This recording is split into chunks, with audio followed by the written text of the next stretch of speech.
Justice for RG Kar. আর এই 7 দিনে ভারতবর্ষের কোথায় কোথায় এই কাজ হয়েছে খবর রাখা হয়েছে, সেই সমস্ত খবরই তো চলছে সুপ্রিম কোর্টে। তাহলে শুধু আরজিকর কেন তোমরা করছো? আরজিকর বলতে তো বাধা কোথায় আছে? আরজিকর কি হয়নি? নিশ্চয়ই হয়েছে। এখন আরজিকর তাহলে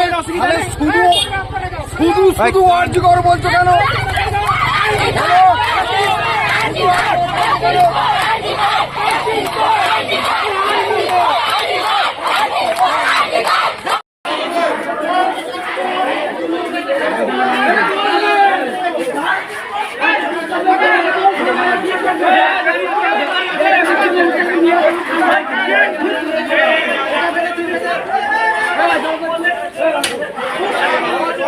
আর আরামবাগেও আরজিকর কাণ্ডের প্রতিবাদ মিছিলে বাধা দেওয়ার অভিযোগ উঠল তৃণমূলের অঞ্চল সভাপতি ও তার দলবলের বিরুদ্ধে। বাধার মুখে প্রতিবাদী ছাত্রছাত্রীরা। দুই পক্ষের মধ্যে হয় বচসা ও বাকবিতণ্ডা, যার জেরে উত্তেজনা ছড়িয়ে পড়ে আরামবাগের কানপুর এলাকায়। পুলিশ গিয়ে পরিস্থিতি সামাল দেয়, সরিয়ে দেয় অঞ্চল সভাপতি সহ তৃণমূল কর্মীদের। জানা গেছে, রবিবার আরামবাগের মাধবপুর পঞ্চায়েতের কানপুর এলাকায় বেশ কিছু ছাত্রছাত্রীরা আরজিকর কাণ্ডের প্রতিবাদে পথে নামে। বেশ কিছুক্ষণ অবরোধের পাশাপাশি দোষীদের দৃষ্টান্তমূলক শাস্তির দাবি তুলে মিছিল করে। অভিযোগ, সেই মিছিলেই বাধা দেয় স্থানীয় তৃণমূল অঞ্চল সভাপতি মলয় ঘোষ। ছাত্রছাত্রীদের দাবি, প্রথমে তাদের বলা হয় শুধু আরজিকর নিয়ে কেন প্রতিবাদ করা হচ্ছে, কেন অন্যান্য রাজ্যের ঘটনায় তারা প্রতিবাদে নামেনি, কেন একজন মহিলা ধর্ষণের ঘটনায় ছেলেরা প্রতিবাদে নামবে। এইভাবেই তাদের মিছিল আটকে প্রশ্ন করতে থাকে তৃণমূল নেতা। ছাত্রছাত্রীরা এই বাধা না মেনে তৃণমূল নেতার সামনেই প্রতিবাদের স্লোগান দিতে শুরু করে। অভিযোগ, তখনই তৃণমূল নেতা ফোনে আরও লোকজন ডেকে নিয়ে আসে, তারপর তাদের মারধর পর্যন্ত করতে যায় বলে অভিযোগ। যদিও পুলিশ খবর পেয়ে ঘটনাস্থলে পৌঁছে পরিস্থিতির সামাল দেয়। তবে প্রশ্ন, আরজিকর কাণ্ড নিয়ে যেখানে বিচারের দাবিতে সকলেই পথে নেমেছে, সেখানে কেন তৃণমূলের অঞ্চল সভাপতি বাধা দিচ্ছেন? যদি এই ঘটনায় তৃণমূলকে কটাক্ষ করতে ছাড়েনি বিজেপি, তবে ঘটনায় তৃণমূলের আরামবাগ সাংগঠনিক জেলার চেয়ারম্যান স্বপন নন্দী জানান, তৃণমূল কারো স্বাধীনতায় হস্তক্ষেপ করে না ও এ ধরনের কাজ সমর্থন করে না। আরজিকর নিয়ে মুখ্যমন্ত্রী নিজেও বিচারের দাবিতে পথে নেমেছেন। কানপুরের ঘটনার খোঁজ নিয়ে দেখবেন বলে জানান। হয়েছিল বলতে, আমরা ওই আরজিকরের ঘটনার জন্য আমরা স্কুলের ছাত্রছাত্রীরা মিলে বা প্রাক্তন ছাত্রছাত্রীর কানপুর কৃষ্ণমাটি বিবেকানন্দ ইনস্টিটিউশনের মধ্য থেকে কিছু ছাত্ররা আমরা বেরিয়েছিলাম মিছিলের জন্য। আরজিকরের ঘটনার জন্য আমরা মিছিলে বেরিয়েছিলাম। আমরা এই দিক থেকে বেলডাঙ্গা পর্যন্ত মিছিলে গেছিলাম, আবার ওখানে কিছুক্ষণ পথ অবরোধ করে বসে আধ ঘন্টার মতন তারপর আমরা এসেছিলাম। আসার পর ওখানে কিছুক্ষণ আসার পর এবার উত্তরপাড়ার ওই মোড়টার কাছটাতে আমরা আমরা বসে পথ অবরোধ করছিলাম। করার পর গিয়ে একটা ওই একটা লোক এসে, চিনি না লোকটা এসে খুব রকম আমাদের শাসাচ্ছিল, মারপিট মতো করতে এসেছিল। এবার সেই নিয়ে আমরা প্রতিবাদ করতে এসে ওর কাদের সব ফোন করেছিল, করে ডেকেছিল, এসে মারপিট করছিল। তারপর আমরা পারলাম না বলে আমরা আবার থানা পুলিশ থেকে ডাকলাম, পুলিশ এসেছিল। তারপর ওই নিয়ে ঝামেলা কিছুক্ষণ হলো, মারপিট করলো লোকটাকে, তারপর যথাযথ ধরে নিয়ে গেল। আমরা বাড়ি চলে গেলাম, কিছুক্ষণ করে আমরা বাড়ি চলে গেছি। না, কাদের পক্ষ থেকে আমরা ঠিক জানি না, আমাদের থেকে যারা বড় ছিল তারা বলতে পারবে। আমরা তো, আমাদের থেকেও আরও দাদা ছিল, এবার সেটা তো জানছি না। সেই হচ্ছে কথা। না, আমরা প্রতিবাদ করছিলাম, ওরা বাধা দিচ্ছিল বলতে শুধু আরজিকরের, ওরা বলছে শুধু আরজিকরেরই কেন ঘটনাটা ধরে প্রতিবাদ করে, মুম্বাই হয়েছে, মুর্শিদাবাদ হয়েছে, আর আরও অনেক জায়গায় যে সেইগুলোতে ওদের প্রতিবাদ কেন করেনি। এবার আমরা তখন একটাই কথা বললাম, এসে আমাদের প্রতিবাদে বাধা দিচ্ছিল বলে আমরা তখন একটা কথাই বললাম, দেখুন আপনার বাড়ির মা বোনেদের সঙ্গে কি আপনার স্ত্রীর সঙ্গে যদি বা মেয়ের সঙ্গে যদি এরকম হতো, আপনি কি ঘরে বসে থাকতে পারতেন? আপনাকে তো অবশ্যই প্রতিবাদ নেমে করতেই হতো। শোনেননি, খানিকক্ষণ ঝামেলা করছিল, করার পর ওই পুলিশ দাদারা সব এলো, এসে ঝামেলা করার পর ওরা চলে গেল। আমরাও কিছুক্ষণ মিছিল করলাম, নিরাপত্তা পালন করলাম, করে আমরা বাড়ি চলে গেছিলাম। আমাদের দাবি, আমাদের বিচার চাই। হ্যাঁ, বিচার চাই আমাদের।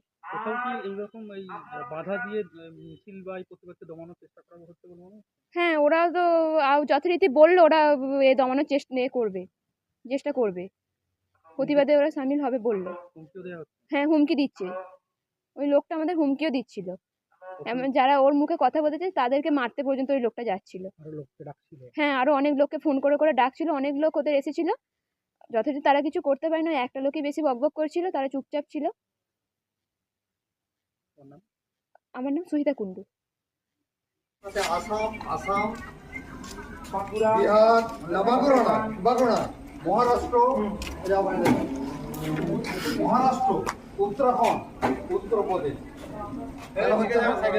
দেখুন, আমরা প্রথমত একটা রাস্তা বেছে নিই, একটাকে কেন্দ্র করে আমরা এগোচ্ছি। প্রত্যেকটাকে তো আর আমরা ইন্ডিভিজুয়ালি প্রত্যেকটা পয়েন্ট আউট করতে পারি না যে জাস্টিস বলছি, জাস্টিস যেটা সেটা আইনটা কি জাস্টিসটা শুধু আমাদের যে শুধু পশ্চিমবঙ্গের জন্য? পশ্চিমবঙ্গে না, জাস্টিস হচ্ছে এই মেয়েগুলোর আমাদের এই ছাত্রদের এই মিছিলটা আমরা প্রথমত শুরু করি। আমাদের এই মিছিলের শুরু আমরা কানপুর উত্তরপাড়া যেই মোড় আছে বাইরা কানপুরে, সেখান থেকে আমরা মিছিলটা শুরু করি এবং আমাদের মিছিলটা সম্পূর্ণ এই রাস্তা দিয়ে হাঁটে বেলডাঙার উদ্দেশ্যে। আমরা বেলডাঙাতে মিছিলটা শেষ করব বলে চিন্তাভাবনা নিয়েছিলাম। তো যে রানহাট বটতলা, তারপরে আমরা এখান থেকে সোজা বেলডাঙা যাই।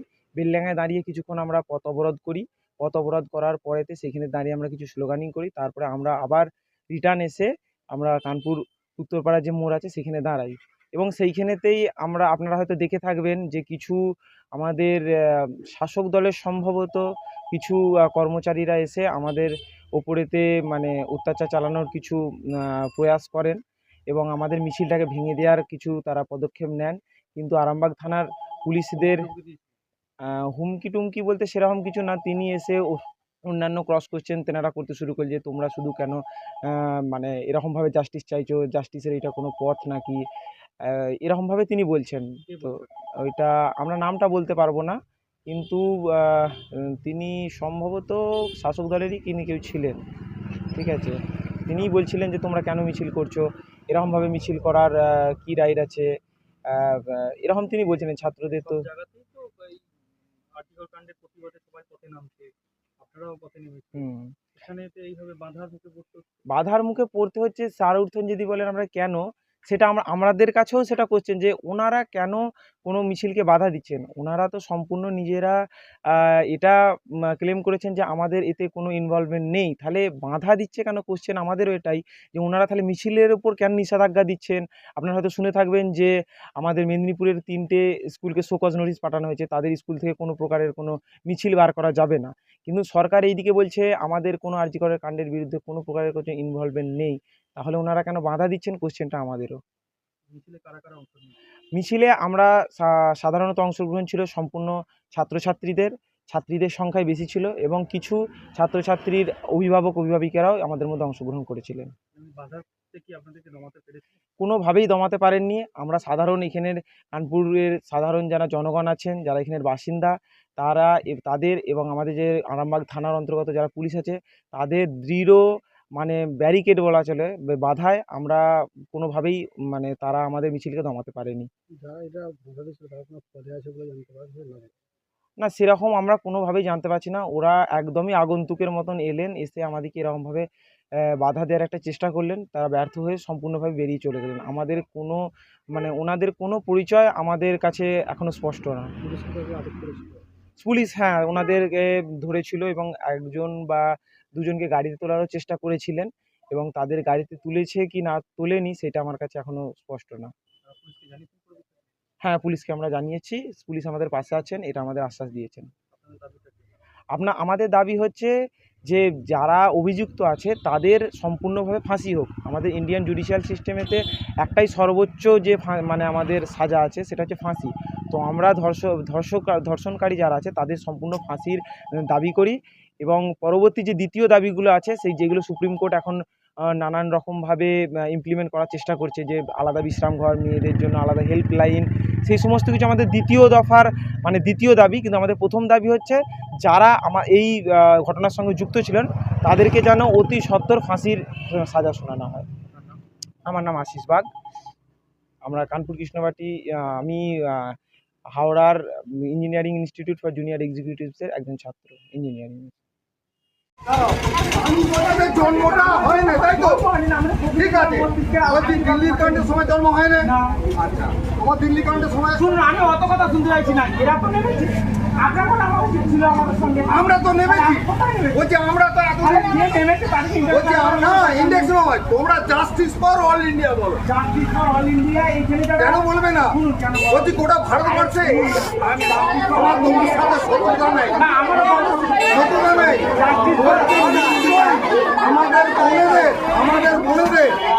দিদি যেমন শাসক তেমন তার ভাইরা তেমন তার দলের লোকেরা। আজকে সারা ভারতবর্ষ জুড়ে, শুধু পশ্চিমবাংলার গ্রাম বাংলা নয়, সারা ভারতবর্ষ জুড়ে যে তিলোত্তমার ধর্ষণ এবং তাদের ধর্ষণের সঙ্গে জড়িত প্রকৃত অপরাধীদের ধরবার জন্য যে মানুষ বিচার চাইছেন, সেই বিচারের যারা বিচার চাইছেন তাদের কণ্ঠ রদ করবার জন্য শাসক দলের এই ঘৃণ্য প্রচেষ্টাকে আমরা ধিক্কার জানাই। গ্রাম বাংলার মানুষ যে স্বতঃস্ফূর্ততার সঙ্গে এই আন্দোলন জাতীয় পতাকাকে সঙ্গে নিয়ে স্টুডেন্ট থেকে আরম্ভ করে যুবক যুবতী থেকে আরম্ভ করে মায়েরা বোনেরা সবাই এই স্বতঃস্ফূর্তভাবে সমাজের বিভিন্ন অংশের মানুষ যেভাবে এই আন্দোলন করছেন, সেই আন্দোলনকে সাধুবাদ জানিয়ে প্রকৃত বিচার চেয়ে মুখ্যমন্ত্রীর পদত্যাগ করা উচিত ছিল। তা না করে তিনি তার ক্যাডারদের দিয়ে দিকে দিকে যে ঘটনাগুলো ঘটাতে চাইছেন, তাতে জনগণের ক্রোধ বাড়বে বই কমবে না।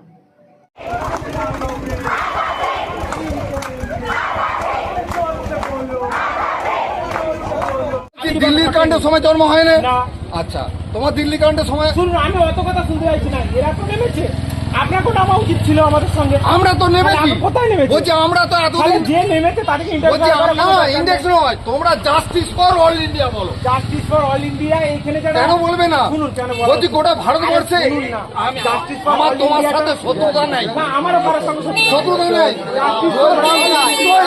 আমাদের বোনেদের, আমাদের বোনেদের, আমাদের মেয়েদের আমরা সব কিছু চাই, কিন্তু এই কথাটা বলতে হবে জাস্টিস ফর ইন্ডিয়া।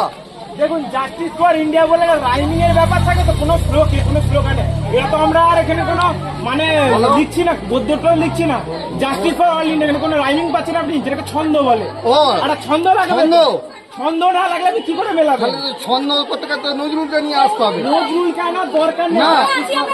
আরে আচ্ছা, তোমরা করো, কোনো আমাদের বলছি নিশ্চয়ই করো, কিন্তু জাস্টিস ফর আরজিকর আর এই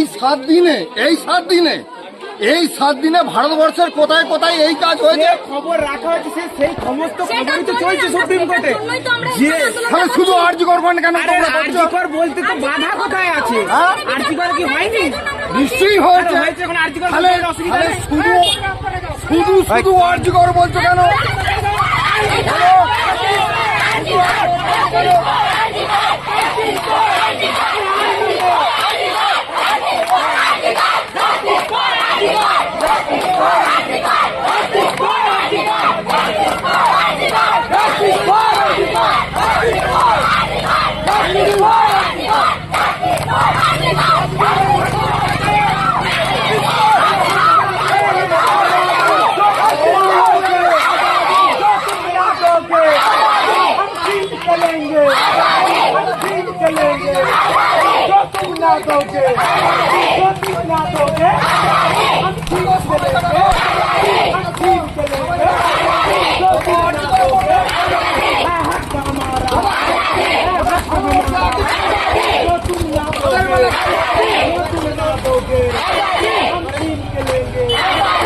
जोर से बोलो, अरे जोर से बोलो, अरे तुम भी बोलो, अरे तुम भी बोलो, अरे हम भी बोले, अरे हम भी बोले, अरे तुम भी बोलो, अरे जोर से बोलो, अरे जोर से बोलो, हम छीन के लेंगे, हम छीन।